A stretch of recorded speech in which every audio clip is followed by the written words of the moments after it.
ETV YouTube channels లో మీ వ్యాపార ప్రకటనల కోసం ఈ నంబర్కి కాల్ చేయండి.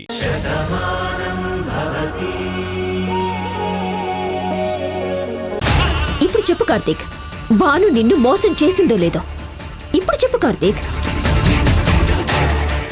భానుకి మీరన్నా మీ మాటన్నా ఎంత గౌరవం ఉందో ఇప్పుడు చెప్పు కార్తీక్.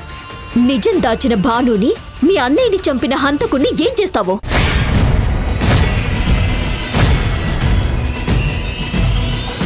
ఏంటి భాను, నీలిమ చెప్పిందంతా నిజమేనా?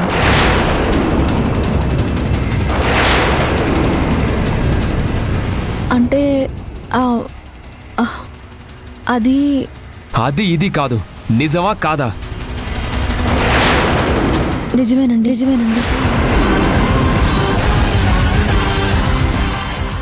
కానీ నేను ఎందుకు దాచానంటే ఇంకా చాలు భాను.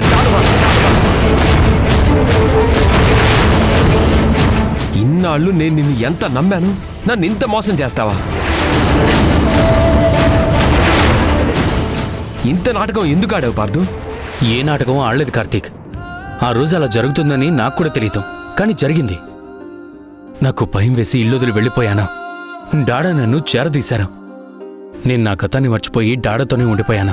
అప్పుడే చాంద్రి నేను ప్రేమించుకున్నా. నిజం తెలుసుకుని నేను చాంద్రికి దూరం అయిపోయాను. కానీ చాంద్రి అప్పటికే నన్ను వదిలి బతకలేనంత ప్రేమలా ఉంది. అప్పుడే భాను నాతో మాట్లాడింది. దూరం అయిపోయిన రాముని ఎలాగూ తీసుకురాలేవు, కనీసం నిన్ను ఇష్టపడిన చాంద్రిని పెళ్లి చేసుకుని ఆ ఇంటికి అల్లుడుగా కొడుగ్గా రా అని చెప్పింది.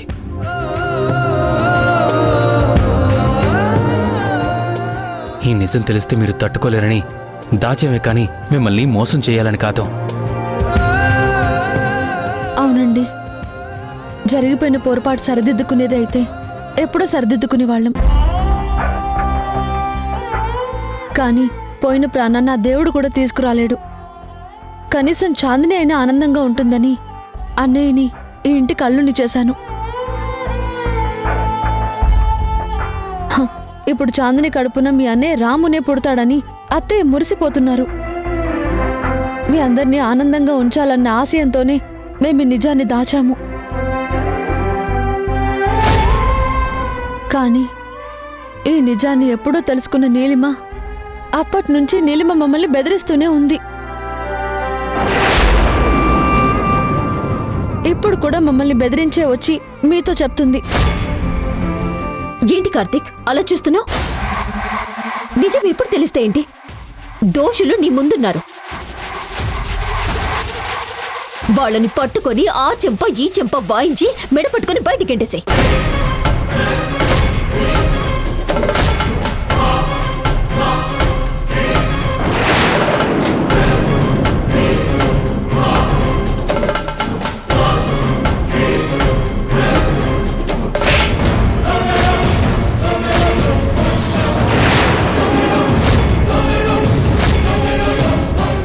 కార్తీక్,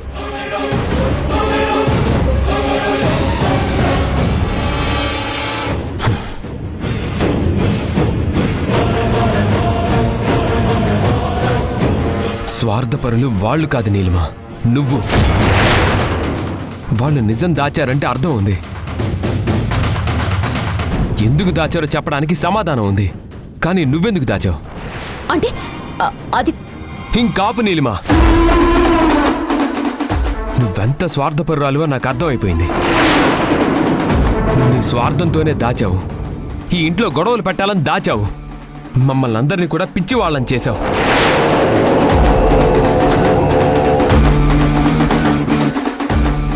ఇన్నాళ్ళు భాను సఫర్ అవుతుంది అనుకున్నావు, కానీ నువ్వే తనని ఇంత ఇబ్బంది పెడుతున్నావు అని తెలుసుకోలేకపోయావు. మోసం చేసింది భానువో పార్థువో కాదు, నువ్వు. చింతది కార్తీక్, నువ్వు నన్ను అర్థం చేసుకుంది. భాను అంటే నీకు పిచ్చి ప్రేమ కదా, నువ్వు ఇలాగే మాట్లాడతావు. ఈ విషయం నీతో కాదు, ఆంటీతో చెప్తాను. ఇప్పుడే వీళ్ళ అంతు తేలుస్తాను. భాను, దాన్ని పట్టుకో. వదులు. ఏంటి కార్తీక్ ఇది? బెదిరిస్తున్నారా? మీరు బెదిరిస్తే నేను బెదిరితాను అనుకుంటున్నారా? వదులు. అమ్మ దగ్గరికి నిజం చెప్పడానికి వెళ్ళావంటే చంపేస్తాను నీలిమా. ఇప్పుడు చాందిని తల్లి కాబోతుంది. మా అన్నయ్య రాము మళ్ళీ పుట్టబోతున్నాడని అందరూ మురిసిపోతున్నారు. అమ్మ ఇంకా ఎక్కువ ఆనందపడుతుంది. ఇన్నేళ్ళు ఆవిడ పడ్డ బాధను మర్చిపోయి ఇప్పుడే మనశ్శాంతిగా నవ్వుకుంటుంది. ఇప్పుడు ఈ నిజాన్ని నువ్వు చెప్తే అమ్మ తట్టుకోలేదు. అమ్మ బాధపడితే నేను తట్టుకోలేను. నువ్వు నోరు జారేవో అదే నీ ఆఖరి మాట అవుతుంది, అదే నీ చివరి శ్వాస అవుతుంది. ఆ క్షణమే నా చేతులతో నేను చంపేస్తాను.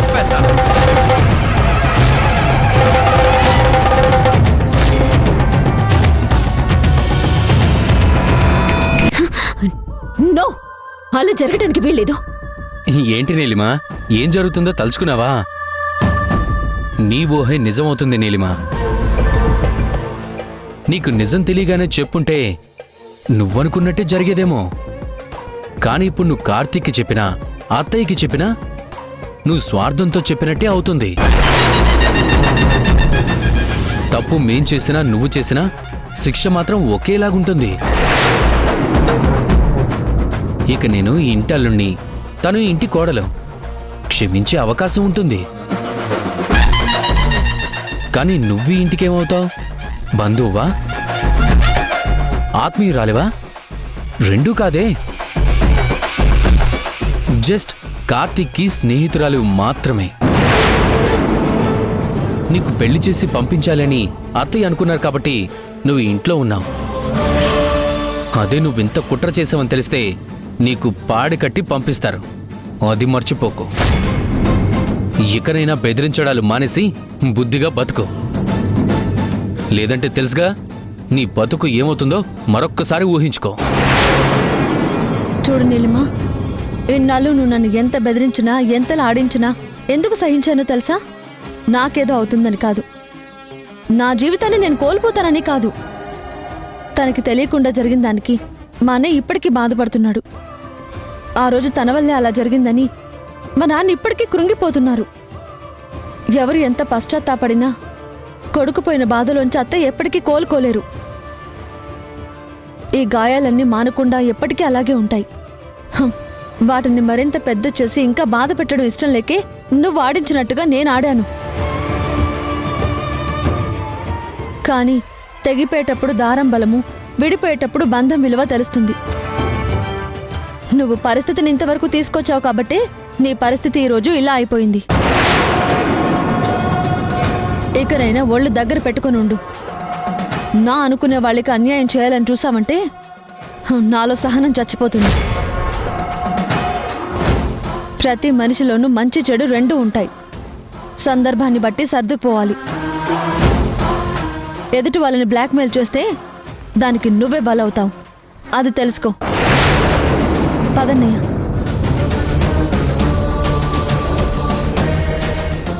ఆలోచించుకో నీలిమా. ఇంత జరిగా కూడా వెళ్ళి కార్తీక్తో చెప్పాలనుకుంటే వెళ్ళి చెప్పేసేయ్. ఆ తర్వాత ఏం జరిగినా ఫేస్ చేయడానికి మేమిద్దరం సిద్ధంగా ఉన్నాం. ఈ ఇంటికి శత్రువుగా మారటానికి నువ్వు సిద్ధంగా ఉన్నావో లేదో తేల్చుకో.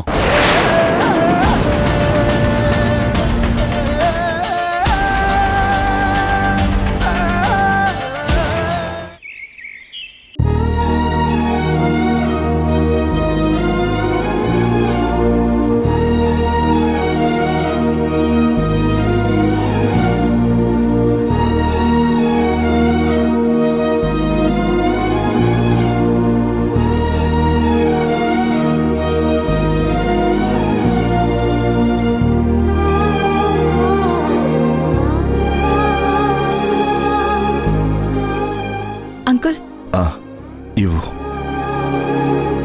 తల్లి, కాసిని మంచినీళ్ళు తాగు.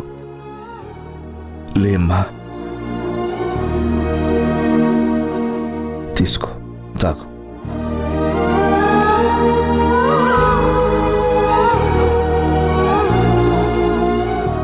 ఎంతటి పిచ్చి పని చేసావమ్మా. ఈ ప్రపంచంలో సమస్య లేని మనిషే లేడమ్మా. డబ్బున్న వాడికి ఆరోగ్య సమస్య ఉంటుంది, ఆరోగ్యం ఉన్నవాడికి డబ్బు సమస్య ఉంటుంది. నిరుపేద నుంచి రాజు వరకు ప్రతి ఒక్కళ్ళు ఏదో ఒక సమస్యతో నిత్యం కష్టపడుతూనే ఉంటారు. ప్రతి సమస్యకి పరిష్కారం ఉంటుందమ్మా. అంతేకాని చావు ఎన్నటికీ పరిష్కారం కాదు, కాకూడదు.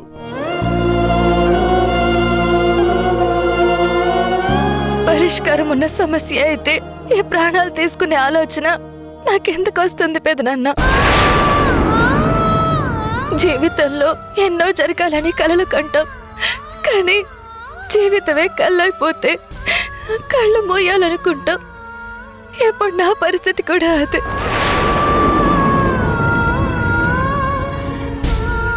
ఆ సమస్యని పరిష్కరించుకోలేను, ఆ ఇంట్లో బ్రతకలేను. ఇంకేం చేయాలో అర్థం కావట్లేదు. చూడు వైశాలి, సమస్య నీలో దాచుకుని బాధపడుతుంటే అది నిన్ను కృంగదీస్తుంది, అంతే తప్ప పరిష్కారం చూపించదు. ఇక్కడ నీకెవరూ పరాయి వాళ్ళు లేరు. అంకుల్తో చెప్పడానికి నీకేంటి ఇబ్బంది? పెదనాన్నని బాధ పెట్టకూడదని. పిచ్చి తల్లి, నువ్వు మాకు దూరం అవడం కన్నా పెద్ద బాధ ఏముంటుంది తల్లి? ఏమైందో చెప్పు.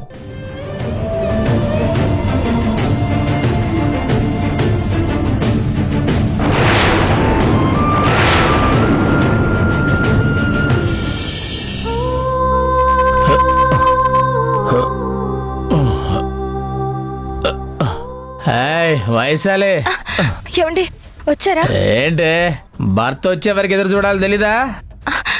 ఏమండి? అలా పడుకున్నా. ఏమండి, మీకోసమే చూస్తున్నానండి. అర్ధరాత్రి అయినా ఇలాగే కూర్చున్నాను.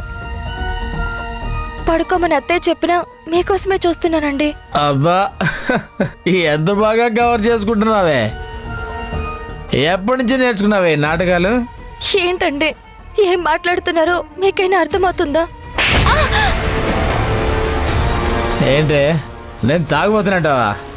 అవునా, నేను తాగుపోతున్నా. ఆయన నేను కావాలని తాగుతున్నాను? ఏం కాదు, నేను బాధలో తాగుతున్నాను. మీరు బాధలో తాగినా మత్తు కోసం తాగినా తాగుడు ఆరోగ్యాన్ని నాశనం చేస్తుందండి. అది మీకెందుకు అర్థం కావడం లేదు? ఏం చేయమంటావు? వ్యాపారాలన్నీ లాస్ అయిపోయాయి, ఆస్తులన్నీ పోయాయి, అప్పులే మిగిలాయి. 50 లక్షలు ఎవరిస్తారే? నువ్వేమైనా కట్నం తీసుకొచ్చావా? వడ్డీ చేతులు ఊపుకుంటూ వచ్చావు, ఇప్పుడు నీతులు చెప్తున్నావే. అలా అని మీరు ఇలా వ్యసనాలు పాలైతే అప్పులు తీరుతాయా? మీ ఆరోగ్యం కూడా పాడవుతుంది. మీకేమన్నా జరిగితే బాధపడేది నేనే. అది మీకెందుకు అర్థం కావడం లేదు? అబ్బో, ఇదంతా ప్రేమే? నిజంగా నీకు నా మీద అంత ప్రేమే ఉంటే 50 లక్షలు తీసుకొచ్చి నా చేతిలో పెట్టవే. అప్పుడు అప్పుడు అప్పులన్నీ తీర్చేసి నేను కూడా ఆనందంగా ఉంటాను. తెస్తావా? ఇస్తావా? ఇవ్వగలవా?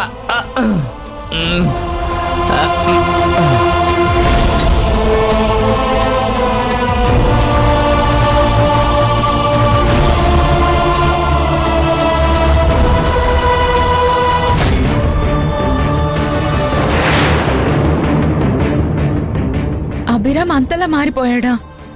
నేను పెళ్లి చూపులు చూడ్డానికి వచ్చినప్పుడు తను మాట్లాడిన తీరు చూసి మేమందరం మురిసిపోయాం. అంత మంచివాడు నీ జీవితంలో ఉంటే బాగుంటుంది అని భాను ఈ పెళ్లి చేసింది. కానీ అలాంటి మనిషి ఇలా తయారవ్వడం చాలా ఆశ్చర్యంగా ఉంది వైశాలి. నువ్వు చెప్పింది నిజమే రాము. పెళ్ళైన కొత్తల్లో చాలా ప్రేమగా ఉండేవాడు. ఈ విషయంలో భాను నేను ఎన్నోసార్లు మెచ్చుకున్నాను, ఇంత గొప్ప సంబంధాన్ని నాకు చేసింది అని. తర్వాత ఆయన ఫ్రెండ్స్తో కలిసి బిజినెస్ స్టార్ట్ చేశారు. నష్టాలు రావడంతో తట్టుకోలేక వ్యసనాలకి అలవాటు పడ్డారు. నిండా మునిగేదాకా నిజాలు మా దగ్గర దాచిపెట్టారు. తీరా 50 లక్షలు అవసరం వచ్చేసరికి పరిస్థితి ఇలా తయారయ్యింది. మరి మీ అత్తగారు ఏమీ అనలేదమ్మా? కొడుగ్గా ఉంటే అమ్మ మాట వినేవాడేమో, కానీ రాక్షసుడిగా మారిపోయాడు పెదనాన్న. 50 లక్షలు తెస్తే కానీ ఎవరి మాట వినే పరిస్థితుల్లో లేడు. మీ దగ్గర నుంచి తీసుకురమ్మంటున్నారు. మీ పరిస్థితి ఏంటో తెలిసిన నేను మిమ్మల్ని అడగలేను. సాయం చేసే స్థితిలో ఉన్నా ఇప్పుడు బాను ఇంట్లో అడిగే పరిస్థితి లేదు.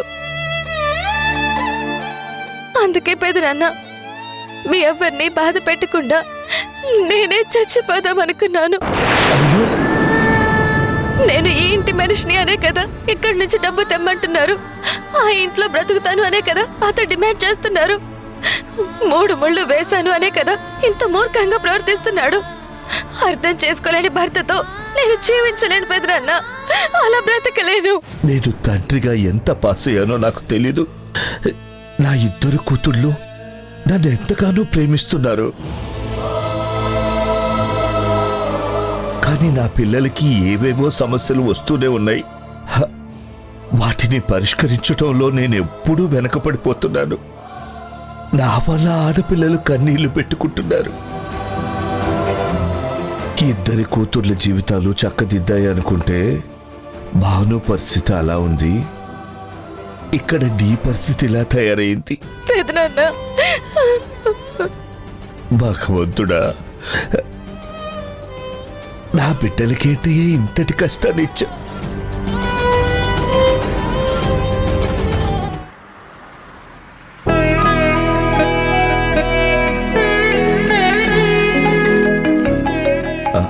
అరే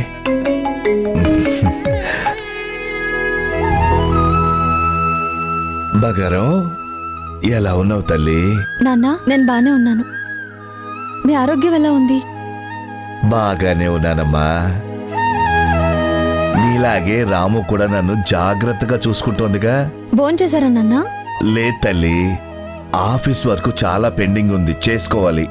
సారీ నాన్న, అనవసరంగా డిస్టర్బ్ చేసినట్టున్నాను. చచ్చా, అలాంటిదేం లేదు తల్లి. అవును, కార్తీక్ ఎలా ఉన్నాడు? బాగున్నారు నాన్న. ఆయనకే భోజనం తీసుకుని వెళ్తున్నాను. సరే తల్లి, నువ్వు ఆ పని చూసుకో. నేను నా ఆఫీస్ పని అయ్యాక నీకు ఫోన్ చేస్తాను. అలాగే నాన్న.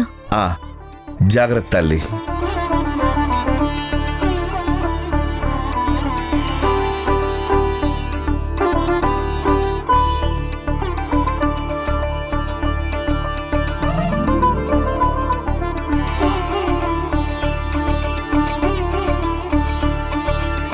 ఏంటి కార్తీక్, నువ్వింకా భోంచేయలేదా? లేదమ్మా, బాను నువ్వు భోజనం పెట్టద్దని ఆర్డర్ వేసావంట కదా, నీలిమని చూసుకోమని చెప్పావు. గొప్పదానికే అప్పగించింది. నీలిమకి పని చెప్పడం అంటే కుంభకర్ణుణ్ణి శివరాత్రి రోజు జాగారం చేయమన్నట్టే ఉంటుంది. వాడు నిద్ర లేవడానికే యుగాలు పడతాయి. ఇంకా నిద్రపోకుండా ఎక్కడుంటాడు? ఈ నీలిమ కూడా అంతే. గొడవలు పెట్టాలంటే ముందుంటుంది, కానీ ఏ పనైనా చెయ్యాలంటే ఎవరికీ కనపడకుండా పోతుంది.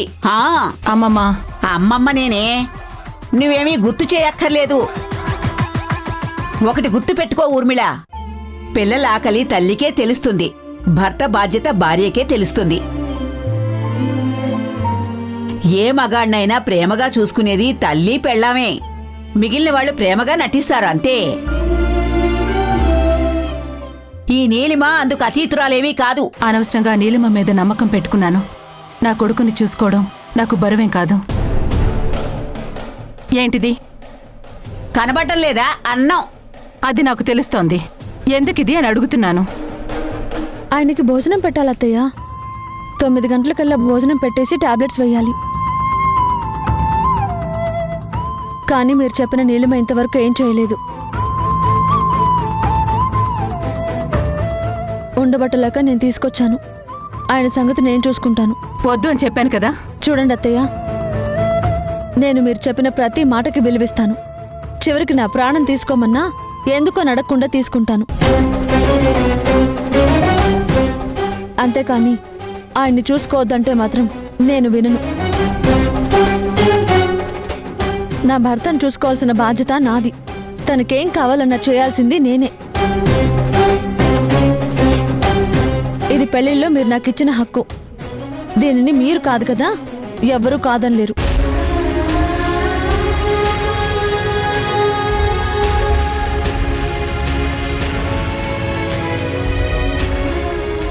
ఏంటి బామ్మ, ఆంటీ కార్తీక్ ని చూసుకోమని నాకు చెప్తే బాను ఎందుకో పనిచేస్తుంది? పతివ్రత పాయసం వండితే తెల్లవాళ్ళు చల్లారలేదంట. అలా ఉన్నాయే నీ మాటలు.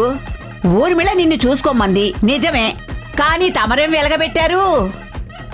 మంచం మీదున్న మనిషికి సమయానికి ఇంత అన్నం పెట్టాలి, వేళకి మందులు వెయ్యాలి, అంతేగాని టీవీలో సీరియల్ చూసినట్టు దూరంగా ఉండి చూడటం కాదు ఇలాగా. బామ్మ అది కాదు. ఇక ఆపు నీలిమా. నీ మీద బాధ్యత పెడితే నువ్వేవైనా సవ్యంగా చూసుకున్నావా?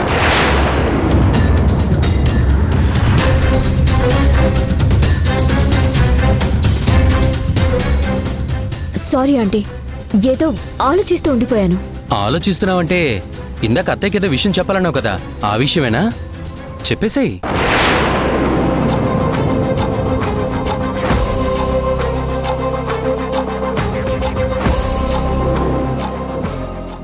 ఏం ఆలోచించక నీలిమా, మనసులో ఉన్నదేమిటో అత్తయ్యకి చెప్పేసేయ్.